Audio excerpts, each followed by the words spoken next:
आप देख रहे हैं स्पेशल रिपोर्ट और आपके साथ में विजेंद्र सोलंकी। प्रगति के लिए जरूरी है परिवर्तन और परिवर्तन के लिए जरूरी है इच्छा शक्ति और इच्छा शक्ति के लिए जरूरी है जन विश्वास। तो क्या मुख्यमंत्री अजयलाल शर्मा जन विश्वास को हासिल करते हुए आगे बढ़ रहे हैं और इच्छा शक्ति को इतना मजबूत कर चुके हैं कि सकारात्मक सुधार के लिए इंतजार नहीं कर रहे और प्रगति की राह को बाधित होने नहीं दे रहे। अगर हम कहें कि 23 प्राथमिकताओं को प्रदेश में लागू करने वाला राजस्थान पहला प्रदेश बन गया है, इसके अलावा कोई देश के अंदर का प्रदेश 23 की 23 प्राथमिकताओं को लागू नहीं कर पाए। यानी राजस्थान ने मुख्यमंत्री अजयलाल शर्मा के विकास के विजन, सीएस वी श्रीनिवास की प्रतिबद्धता और एसीएस इंडस्ट्री शिखर अग्रवाल के नजरिए में वो कर दिया जो शायद जल्द संभव नहीं था।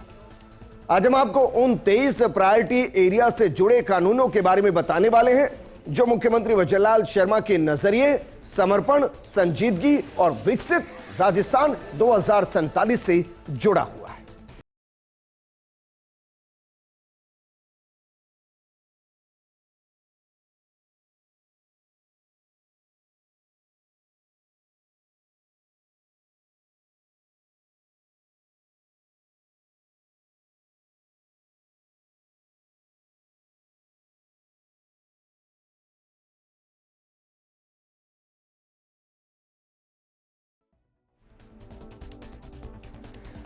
शुरुआत उस लेटर के साथ करते हैं जो 16 दिसंबर 2025 को राजस्थान से मुख्य सचिव वी श्रीनिवास की तरफ से केंद्र सरकार के cabinet secretary doctor TV Somanathan को लिखा गया है।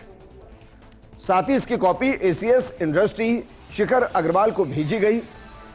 इसमें साफ साफ है कि राजस्थान सरकार 23 प्रायोरिटी एरिया वाले संशोधन और बिल को अपना चुकी है और राजस्थान सरकार ऐसा करने वाली पहली स्टेट देश के अंदर बन चुकी है।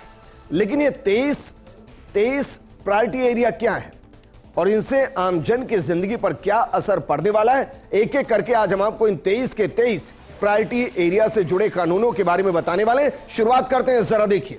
सबसे पहले कौन सा है? सबसे पहला है adopt flexible zoning framework that allow for mixed use development activities, यानी कि मिश्रित उपयोग विकास गतिविधियों की अनुमति देने वाला लचीला जोनिंग फ्रेमवर्क अपनाना। अब इसका अर्थ क्या है और यह कैसे काम करेगा, क्यों यह जरूरी था, जरा इसको भी समझ लीजिए। जोनिंग फ्रेमवर्क दरअसल भूमि उपयोग को नियंत्रित करता है। जैसे कोई क्षेत्र केवल आवासीय, व्यावसायिक या औद्योगिक हो, पुरानी व्यवस्था में सख्त अलग अलग का जोन होते थे जिससे विकास सीमित हो जाता था। अब नियमों को लचीला बनाया गया ताकि एक ही क्षेत्र में मिश्रित उपयोग यानी कि मिक्स्ड यूज की अनुमति हो सके। यानी एक ही जगह पर आवासीय, व्यावसायिक, ग्रुप हाउसिंग, फ्लैट आधारित विकास और कभी कभी औद्योगिक गतिविधियां साथ साथ चल सके। अजयलाल सरकार का सुधार मुख्य रूप से राजस्थान टाउनशिप पॉलिसी 2024 में लागू किया गया था, जिसे मुख्यमंत्री अजयलाल शर्मा की कैबिनेट ने मंजूरी दी थी। लेकिन लागू करने से फायदा क्या होगा? इससे फायदा दरअसल ये होगा कि पार्क, खेल मैदान, सार्वजनिक सुविधाओं के लिए भूमि आरक्षित रखते हुए मिश्रित विकास से शहर ज्यादा जीवंत और सुविधाजनक बन जाएगा। डेवलपर्स को लचीलापन मिलने से बड़े टाउनशिप प्रोजेक्ट्स बढ़ेंगे, निवेश आकर्षित होगा और रोजगार सृजित होगा। नीति में गरीब वर्गों के लिए सस्ते मकान और ईडब्ल्यूएस कोटा सुनिश्चित होगा। हरित क्षेत्र, जल संरक्षण और वर्टिकल विकास को प्रोत्साहन मिल रहा है।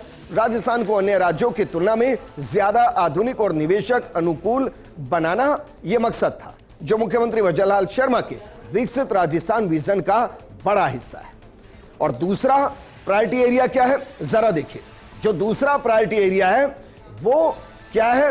वो दरअसल है भूमि उपयोग परिवर्तन की प्रक्रिया को सरल बनाना और डिजिटाइज करना, सीएलयू के लिए आवश्यक दस्तावेजों की व्यापक सूची तैयार करना तथा ऑनलाइन आवेदन प्रक्रिया सक्षम करना। और यहां सीएलयू का मतलब क्या है? सीएलयू का मतलब है भूमि उपयोग परिवर्तन, चेंज बाय डेवलपमेंट।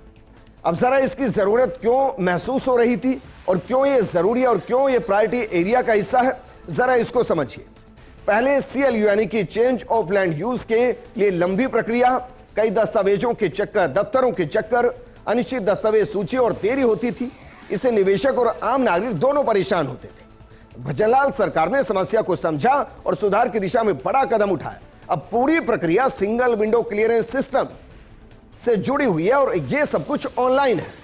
इसके लिए बाकायदा SSO ID क्रिएट करके लॉगिन करके आवेदन किया जा सकता है और सरकार ने CLU के लिए सभी जरूरी दस्तावेजों की एक व्यापक और निश्चित सूची तैयार की है जो पोर्टल पर उपलब्ध है और इसे आवेदक को पहले से ही यह पता चल जाता है कि क्या क्या जमा करना है। यह सुधार Rajasthan land revenue conversion rules और राज निवेश पोर्टल का हिस्सा है जो निवेश को बढ़ावा देने के लिए समयबद्ध मंजूरी सुनिश्चित करता है। इससे फायदे क्या हुए हैं? इससे फायदे में कि समय और मेहनत दोनों बच गए। घर बैठे आवेदन, कोई चक्कर काटने की जरूरत नहीं। इससे पारदर्शिता बढ़ गई है।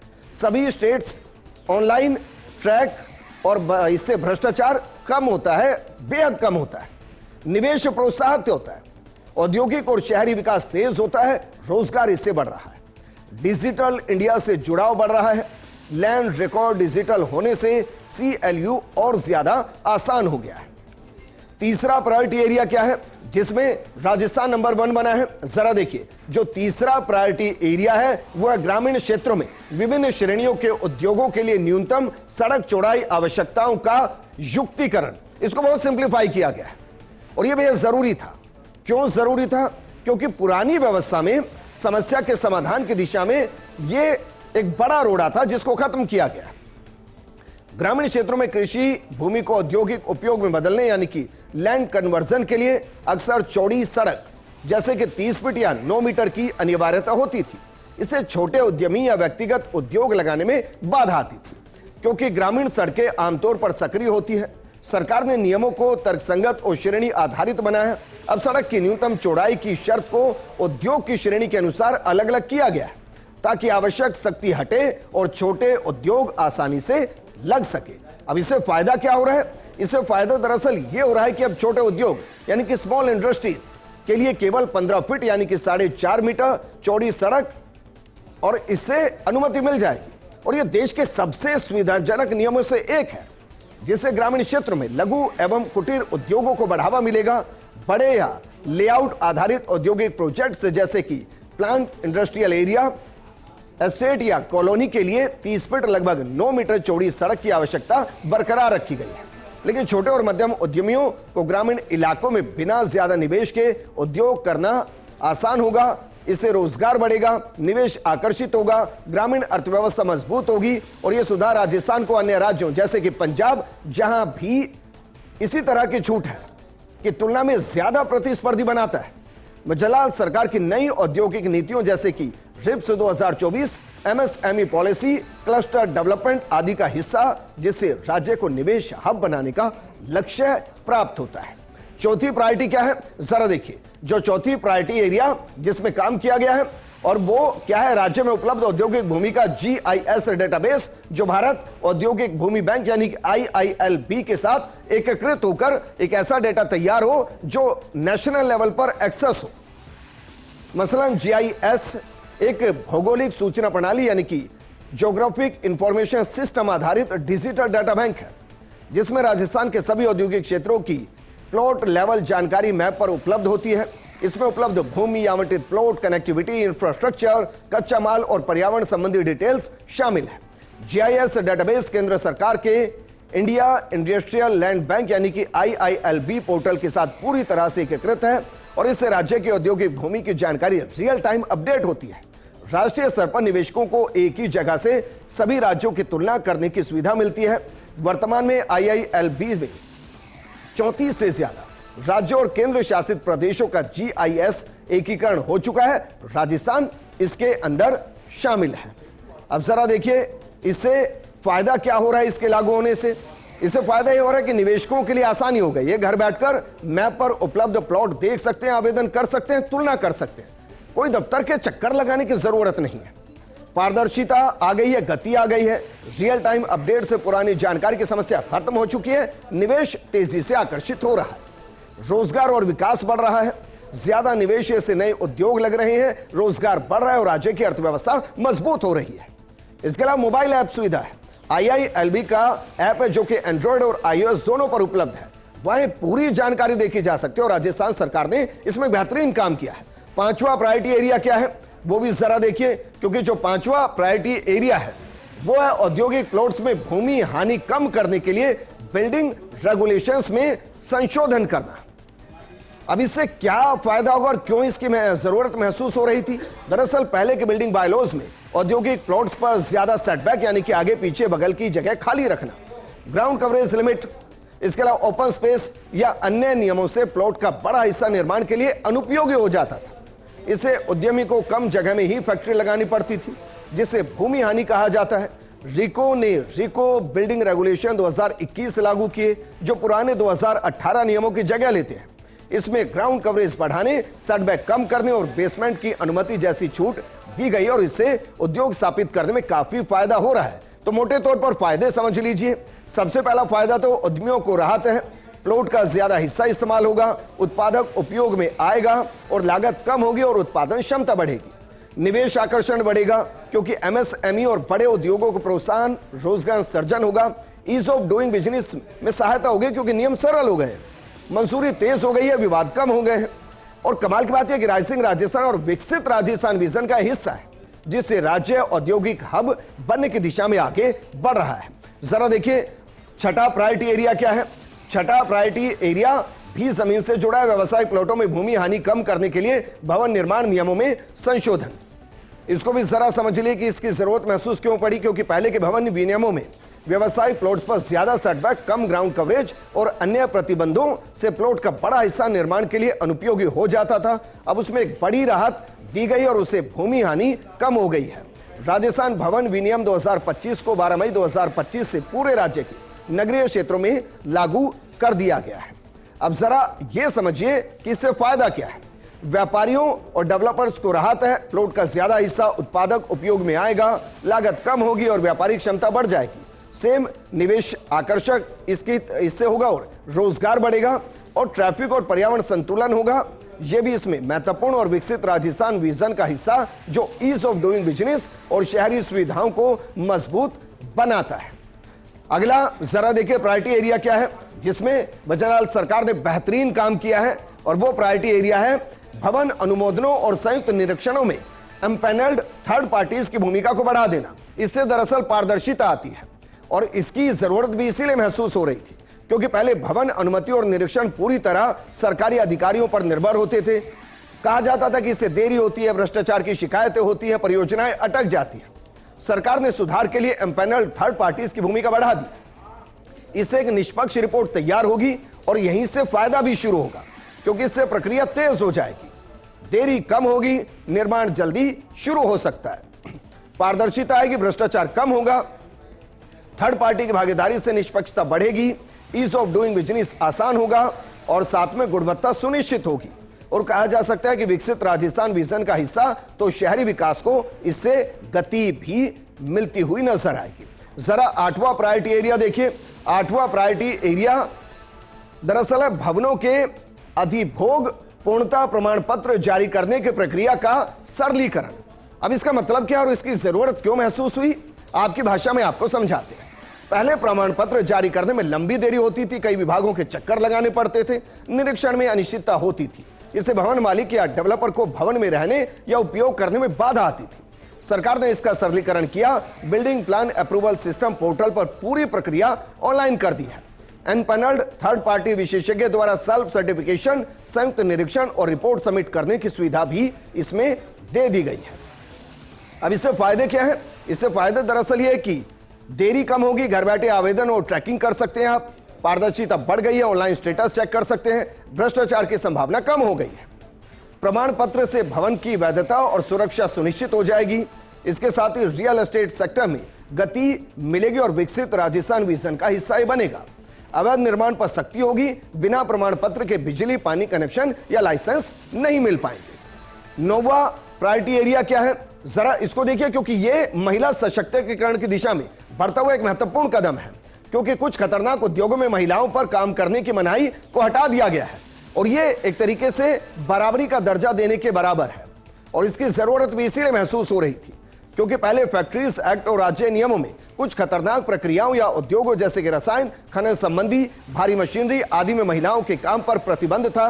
वर्तमान सरकार ने राजस्थान कारखाना संशोधन नियम अध्यादेश 2025 के तहत गर्भवती और धात्री महिलाओं को छोड़कर अन्य महिलाओं को विशेष प्रकृति में कारखानों और खतरनाक गतिविधियों में काम करने की अनुमति दी है। कार्यस्थल पर महिलाओं की सुरक्षा, निजता और अधिकारों के लिए विशेष प्रावधान जोड़े गए हैं और ये संशोधन महिलाओं के लिखित सहमति और सुरक्षा मानकों के साथ लागू हो चुके हैं। इसके फायदे क्या हैं? सबसे पहला, महिला सशक्तिकरण। उद्योगों में काम करने का अवसर, बेहतर आय और करियर ग्रोथ इससे बढ़ेगी। रोजगार बड़े पैमाने पर विकसित होंगे। प्रतिबंध हटाने के साथ सुरक्षा उपायों को मजबूत किया गया है। विकसित राजस्थान और ईज ऑफ डूइंग बिजनेस का हिस्सा है जो महिलाओं को समान अवसर देता है।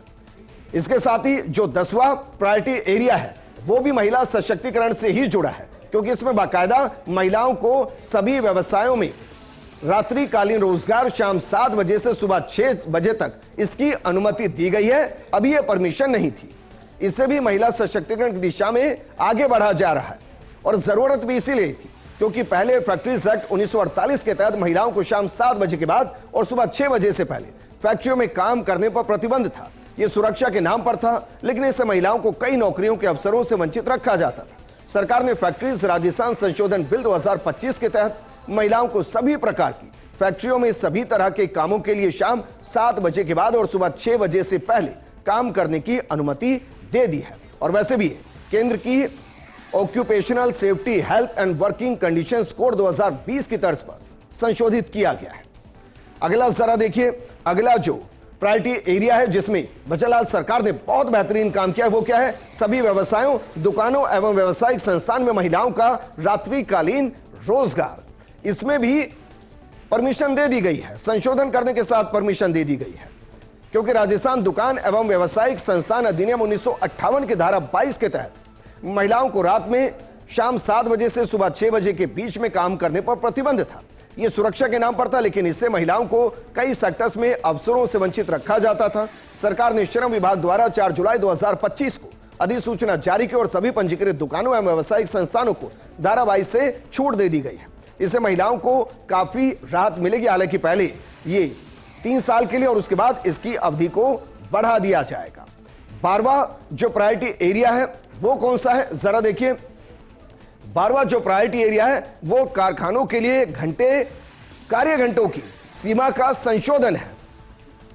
अब इसकी जरूरत क्यों? क्योंकि फैक्ट्रीज एक्ट 1948 के तहत दैनिक कार्य घंटे 9 घंटे और साप्ताहिक 48 घंटे थे। स्प्रेड ओवर यानी कि आराम सहित कुल समय 10.5 घंटे तक सीमित था। सरकार ने फैक्ट्रीज राजस्थान संशोधन बिल 2025 के तहत अधिकार दिया कि वो विशिष्ट समूह या प्रकार की फैक्ट्रियों के लिए दैनिक कार्य घंटों को आराम अंतराल सहित 12 घंटे तक बढ़ाने की अनुमति दे सकती है। यह लचीलापन शर्तों के साथ दिया गया है, जैसे श्रमिकों की सहमति, स्वास्थ्य सुरक्षा, ओवरटाइम भुगतान। ओवरटाइम सीमा भी बढ़ाई गई है कुछ संदर्भों में तिमाही 75 से 144 घंटे तक, ताकि उत्पादन बढ़ सके और इसमें मजदूरों के बारे में पूरा ख्याल रखा गया है। अगला जो प्रायोरिटी एरिया है वो कौन सा है जिस पर बचनलाल सरकार ने बहुत बेहतरीन काम किया है? वो है दरअसल व्यावसायिक संस्थानों के लिए कार्य घंटों की सीमा का संशोधन करना। और इसकी जरूरत क्यों थी और इससे क्या होगा? इसका उद्देश्य दुकानों, मॉल, होटल्स, ऑफिस और अन्य व्यावसायिक संस्थानों में कार्य घंटों को लचीला बनाकर सेवा सेक्टर की उत्पादकता बढ़ाना है, निवेश को प्रोत्साहन देना और ईज ऑफ डूइंग बिजनेस को मजबूत करना है।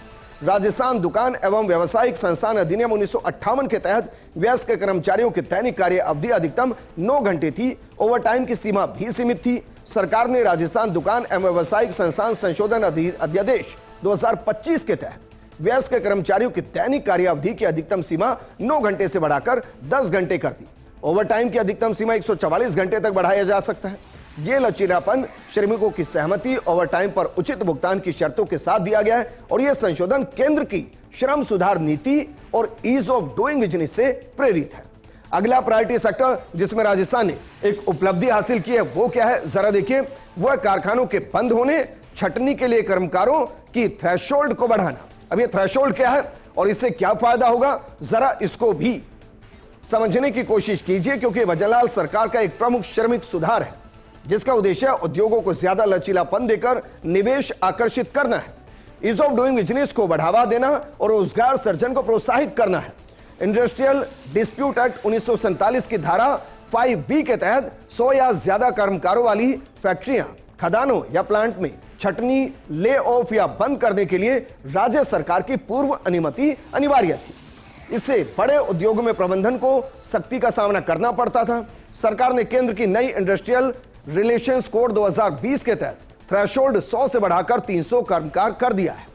अब 300 से कम कर्मकारों वाली इकाइयों में छटनी, ले ऑफ या बंद करने के लिए सरकार की पूर्व अनुमति की जरूरत नहीं है, लेकिन नोटिस, मुआवजा और अन्य शर्तें लागू हैं। विकसित राजस्थान विजन का हिस्सा जो राज्य को औद्योगिक हब बनाने में मदद करेगा। 5वां जरा देखिए, माफ कीजिएगा 15वां जरा प्रायोरिटी एरिया देखिए। 15वां प्रायोरिटी एरिया क्या है? वह राज्य प्रदूषण नियंत्रण बोर्ड द्वारा वर्तमान में जारी किए जाने वाले स्थापना की सहमति और संचालन की सहमति के लिए थर्ड पार्टी सर्टिफिकेशन। अब इसकी जरूरत क्यों पड़ी? इसकी जरूरत की कई वजह है। सबसे पहले तो तेज प्रक्रिया, थर्ड पार्टी से रिपोर्ट पर जल्द मंजूरी मिल जाएगी। दूसरी है पारदर्शिता, ऑनलाइन ट्रैकिंग और निष्पक्ष निरीक्षण होगा। तीसरा है पर्यावरण संरक्षण संतुलन, प्रदूषण नियंत्रण मानक बरकरार रहेंगे लेकिन प्रक्रिया सरल रहेगी। चौथा है निवेश प्रोत्साहन, एमएसएमई और नए उद्योगों को बढ़ावा, रोजगार सृजन, सर्कुलर इकोनॉमी और ग्रीन टेक्नोलॉजी को प्रोत्साहन के साथ तालमेल बनाना इसका मकसद है। 16वां प्रायोरिटी एरिया जरा देखिए। जो 16वां प्रायोरिटी एरिया है वो महत्वपूर्ण है क्योंकि वो कहता है कि बिजली और पानी के कनेक्शन जिसमें भूजल उपयोग की अनुमतियां शामिल है को तेज करने के लिए आवेदन जमा करना, भुगतान और स्थिति ट्रैकिंग के लिए एक ऑनलाइन प्रक्रिया के माध्यम से सुविधा प्रदान करना। अब इसका फायदा क्या होगा? दरअसल इस सुधार से व्यवसायों और उद्योगों के लिए बिजली कनेक्शन, पानी कनेक्शन, भूजल निकासी और उपयोग की अनुमतियां मिलने की प्रक्रिया में तेजी आएगी और इसके लिए एक एकीकृत ऑनलाइन प्लेटफॉर्म विकसित किया गया है जिस पर ये सारे काम हो सकेंगे। 17वां प्रायोरिटी एरिया जरा देखिए कौन सा है जिस पर काम किया और भजनलाल सरकार देश के अंदर सबसे बेहतरीन काम करने वाली सरकार में बन गई है। यह दरअसल दुकान एवं प्रतिष्ठान अधिनियम के तहत लाइसेंस की मंजूरी और नवीनीकरण को सरल बनाना, दस्तावेजों में शामिल कदमों को कम करना और ऑनलाइन पंजीकरण करना। अब इसकी जरूरत क्यों महसूस हुई? इसकी जरूरत दरअसल इसलिए महसूस हुई क्योंकि पहले छोटी मध्यम दुकानों, ऑफिसों, होटल्स, रेस्टोरेंट आदि प्रतिष्ठानों के लिए पंजीकरण और नवीनीकरण की प्रक्रिया जटिल होती थी। कई दस्तावेज जैसे कि किराया समझौता, ऑफलाइन विजिट जरूरी थे। अब न्यूनतम दस्तावेज केवल लिंक, आधार, सेल्फ डिक्लेरेशन से ही यह संभव होगा। अब यह पूरी प्रक्रिया सरल और ऑनलाइन हो गई है जिससे इस प्रक्रिया में तेजी आएगी। अगला जरा प्रायोरिटी एरिया देखिए, 18 नंबर का प्रायोरिटी एरिया क्या है जो राजस्थान के अंदर लागू किया गया है? दुकानों एवं प्रतिष्ठान अधिनियम के अंतर्गत अनुपालन की सीमा को 30 कर्मकारों तक बढ़ा देना। यह एक बड़ा बदलाव है।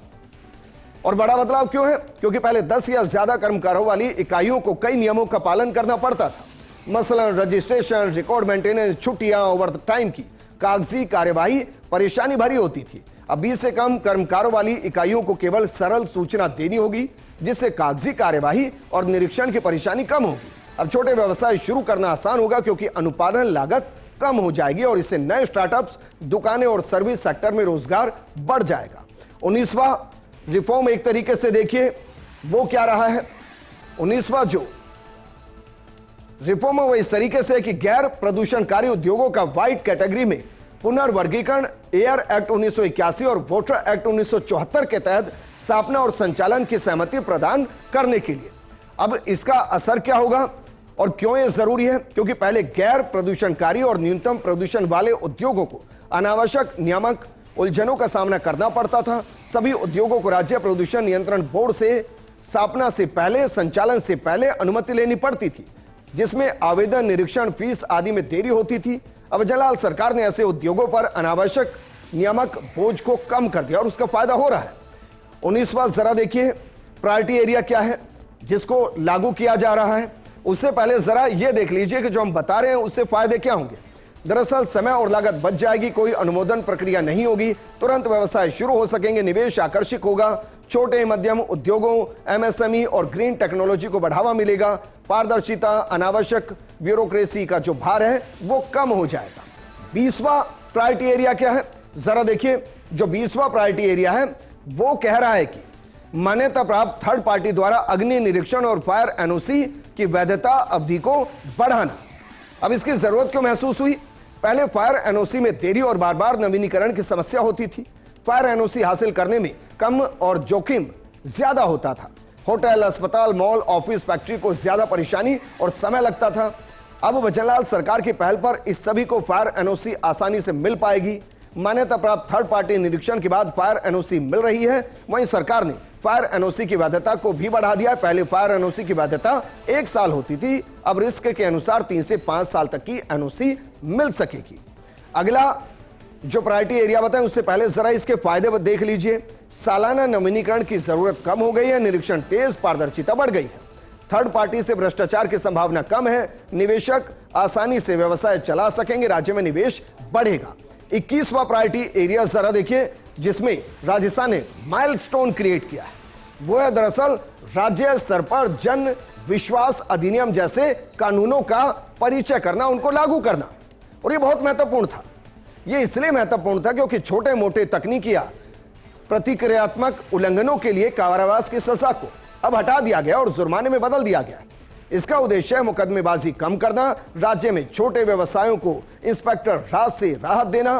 राजस्थान जन विश्वास अध्यादेश के तहत 11 राज्य कानूनों में संशोधन दिया गया है, जैसे कि वन क्षेत्रों में अनजाने प्रवेश, राज्य सहायता प्राप्त उद्योगों में प्रक्रियात्मक गलतियां, मोटर व्हीकल एक्ट की कुछ धाराएं, खाद्य मिलावट आदि। इसमें अदालतों का बोझ कम होगा और राज्य में व्यवसाय सुगमता बढ़ेगी। 22वां प्रायोरिटी एरिया क्या है? यह भी महत्वपूर्ण है क्योंकि कम एवं मध्यम जोखिम वाले व्यवसायों के लिए सभी अनुमोदनों में थर्ड पार्टी निरीक्षण, बिल्डिंग परमिट और ऑक्यूपेंसी सर्टिफिकेट का उदाहरण पेश करना। इसकी जरूरत क्यों थी? क्योंकि पहले बिल्डिंग प्लान अप्रूवल में काफी समय लगता था। बॉयलर, फैक्ट्री और श्रम मंजूरियां समय पर नहीं मिलने से कई परियोजना अटक जाती थी। एमएसएमई सेक्टर में भी संबंधित अनुमोदनों के लिए सरकारी विभागों को चक्कर काटने पड़ते थे। बिजनेस रिफॉर्म एक्शन प्लान को ध्यान में रखते हुए भजनलाल सरकार ने बिल्डिंग प्लान अप्रूवल के लिए प्रमाणित निजी एजेंसियां, योग्य प्रोफेशनल्स को निरीक्षण की अनुमति दी है। ये सुधार पर्यावरण, श्रम, अग्नि सुरक्षा, फैक्ट्री लाइसेंस आदि के साथ साथ निर्माण अनुमोदनों में लागू होगा। कम एवं मध्यम जोखिम वाले प्रोजेक्ट्स में सेल्फ सर्टिफिकेशन या थर्ड पार्टी सर्टिफिकेशन की अनुमति मिलेगी और इससे सरकारी निरीक्षण की जरूरत नहीं होगी और समय की बचत के साथ पारदर्शिता और ज्यादा बढ़ जाएगी। और वो अंतिम 23वां प्रायोरिटी एरिया क्या है जिस पर भजनलाल सरकार ने बेहतरीन काम किया है? वो है सभी राज्य स्तर की सेवाओं को एक राज्य एकल खिड़की प्रणाली में लाना और इसे राष्ट्रीय एकल खिड़की प्रणाली यानी कि NSWS से जोड़ देना। अब इसकी जरूरत क्यों थी? इसकी जरूरत इसलिए थी क्योंकि पहले व्यवसायी और निवेशकों को अलग अलग विभागों या पोर्टल्स पर भटकना पड़ता था। सिंगल विंडो सिस्टम का उद्देश्य राज्य सरकार पर सभी सरकारी सेवाओं जैसे कि लाइसेंस, अनुमोदन, रजिस्ट्रेशन को एक एकीकृत डिजिटल प्लेटफॉर्म पर लाना है, जिसके बाद राज्य प्रणाली को केंद्र सरकार के राष्ट्रीय एकल खिड़की प्रणाली NSWS से लिंक करना है।